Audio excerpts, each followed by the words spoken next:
ఉదయాన్నే ఇల్లంతా కూడా సాంబ్రాణి పొగ వస్తూ ఉండడంతో అప్పుడు లహరి ఇదేంటి ఇల్లంతా సాంబ్రాణి పొగ, పూజ చేస్తుంది ఎవరు అని చెప్పి అంటూ ఉంటే అప్పుడే శరణ్య నేనే అంటూ ధూపాన్ని పట్టుకొని ఇంట్లో వాళ్ళ అందరి ముందుకి వస్తుంది. ఇక అందరూ హాల్లోకి వస్తారు. శరణ్య అందరికీ హారతిస్తూ ఉంటుంది.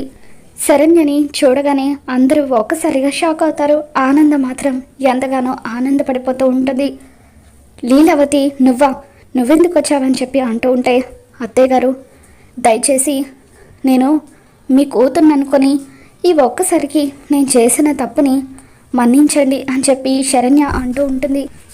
ఇదంతా చూస్తున్న అనన్య అమ్మో దీని నటన కౌశల్యం మామూలుగా లేదు కదా అని చెప్పి అనుకుంటూ ఉంటుంది. అమ్మ శరణ్య అని చెప్పి ఆనంద దగ్గరికి తీసుకుంటుంది.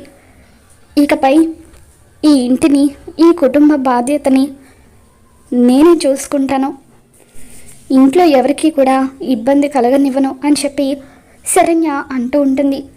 సరే ఈ ఒక్కసారికి నువ్వు చేసిన తప్పుని క్షమిస్తున్నామని చెప్పి ఆనంద భర్త అంటూ ఉంటాడు. తర్వాత దర్శన్ దగ్గరికి వెళ్ళావా అమ్మా అని చెప్పి ఆనంద్ అడుగుతూ ఉంటుంది. లేదా అత్తయ్య గారు నేను ఇప్పుడే వచ్చాను, నా బ్యాగ్ కూడా ఇక్కడే ఉంది అని చెప్పి శరణ్య అంటూ ఉంటుంది.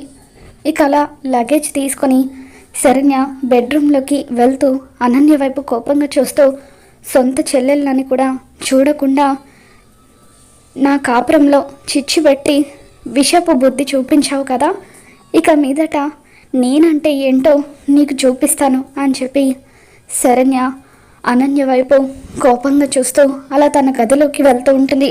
ఇక శరణ్య చూపుని గమనించిన అనన్య ఇదేంటి ఈరోజు ఇది నాకు వెరైటీగా కనిపిస్తుంది, అప్డేటెడ్ వర్షన్ లాగా అనిపిస్తుంది ఏంటి అని చెప్పి కంగారు పడుతూ ఉంటుంది.